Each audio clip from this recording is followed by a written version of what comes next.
So we've been telling this story in a lot of different ways, haven't we?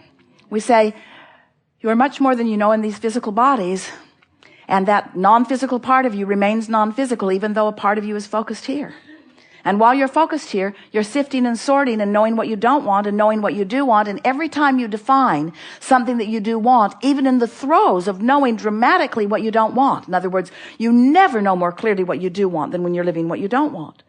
So as you're exploring that buffet and knowing what you don't want, you are sending out a powerful rocket of desire that speaks with great specifics about what you do want. And that rocket of desire is known and held by the larger part of you as a vibrational touchstone, as a place marker, as a placeholder, as a space holder. In other words, once you expand, the source within you takes the expansion and holds it steadily for you and beams it back as a signal that you can feel in every moment. So once you've asked for something, vibrationally speaking, it is done because the larger part of you is already living it. And that's why when you focus in opposition to it, you feel lonely, fearful, worried, because you are in that moment of your physical discomfort, depriving yourself of the vibrational alignment with something that you ask for, and more important, something that you largely are. So when you start saying, oh, these bumps along the road that I'm feeling matter, when I feel negative emotion, it matters, it's an indication to me that I could focus myself into alignment if I cared about alignment. Do you? Do you care about alignment? Do you care about your clarity? Do you care about this moment in time being all that it can be? There have been many teachers that have been talking about being present in the moment. It was the thing that Jerry was most excited about as he was reading the Seth material. Two things. You create your own reality. He said, huh? How can that be? I create my own reality I want to know more about. So we spent many, many years talking about that. Your point of power is in the present, Seth said. Jerry wanted to know about that. What does that mean? And what it means is, here you are, right here and now, with the ability to focus. And when you do, one of two things is happening, and not much gray area in between, really. In your focus, you're focusing in a way that includes the whole of you, or you're focusing in a way that excludes.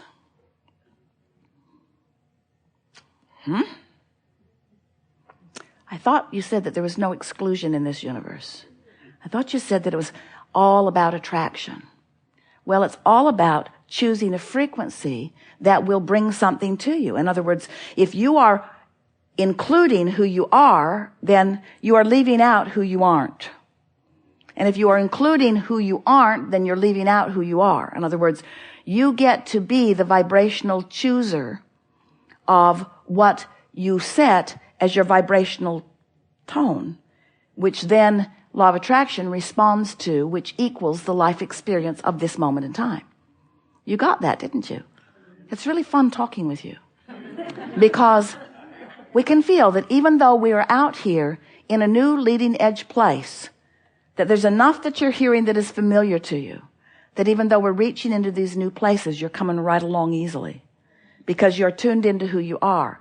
And when you're tuned into who you are, all of this makes perfect logical sense, doesn't it? You know that you are the creator of your own reality. You know that you are. You know that you are. Do you believe that you are a good focuser? Do you want to be a good focuser? So which of those thoughts was a better thought for you to focus on? I am, or I would like to be. Now, if you already are, and you know it, then I am is the better thought for you. It's specific enough. Say that in a different way. It's specific, but you are aligned enough to keep up with it. But if it was more specific than you're ready for, what does it do to you? It enhances doubt rather than belief, doesn't it?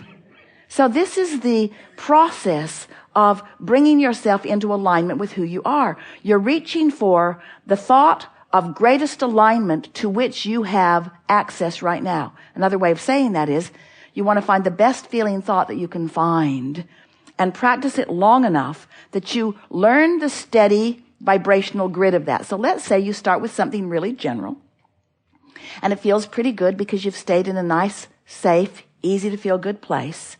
And you focus there, and then law of attraction brings you more things like it until something comes that challenges that belief. What happens to your emotion when something comes that challenges your belief? You feel those bumps on the side of the road. You feel some wariness. You feel some concern. You feel some doubt. You feel some guilt. You feel some self-criticism. You feel something that doesn't feel so good. So then what do you do? What would be the wise thing to do? Do you plow ahead? Do you dig in? Do you condemn your stupidity and make it happen anyway? Do you wrestle it to the ground? Do you try to make them behave even though they clearly have no intention of doing so? Or do you step back into the place as quickly as you can that felt good right before it didn't feel good? Doesn't that seem logical? Now, you could change the subject altogether and you'd feel a little better, but you have to remember you're leaving your grid on every subject right where you last left it. So every time you reintroduce the subject and you take it to a little better feeling place, what you do is you open to more specifics on that subject. And the more specifics you open to, the more powerful your creation. But even more than that, the more specifics you open to while you're in alignment, the more powerful and worthy and loved and blessed you feel. And friends, we've been watching you for a long time, and that's what you're going for. That's what you're looking for. You're looking for it in all the wrong places. You're looking for it with other people. You want their approval. If I can just get this person to appreciate and approve of me, then I can just observe their appreciation and I'm good. As long as they're standing right there approving, but they could go away. And then what? Then you'll spend the next 10 or 15 years condemning them for leaving. Or you could realize that the reason you feel good, the only reason you feel good, the always reason you feel good is because you've found some thought that is in alignment with the greater part of who you are. We are eager to talk with you about anything that is important to you. There is nothing that is off limits. There will be a perfect unfolding. You will see how it goes. There are many of you here with things on your mind and people all around the world who are listening in, and not just listening in, but participating vibrationally. You're going to see too that much that you've been thinking about is conversation of this gathering. And for us, we want to say to you that there is no place that we would rather be than present in your moment with all the specifics that you've stirred up that have led to culminations that we have realized and are holding the place marker of, watching you come into alignment with your creation. That rings our bells. So what do you want to talk about? You've come with stuff. Begin right here. You are the one, yes? The one, yes?